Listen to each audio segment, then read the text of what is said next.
ఎన్నో వసంత వేళలలో వలపుల ఊయలలుగామి ఎన్నో వసంత వేళలలో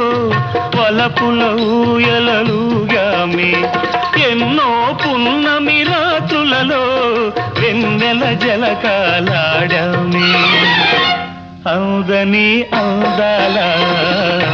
అంచుకే చేరినను అవుదని అందాల అంచుకే చేరినను విరిసిన పరువాల లోతులే చూసినను కనివి తీరలేదే నా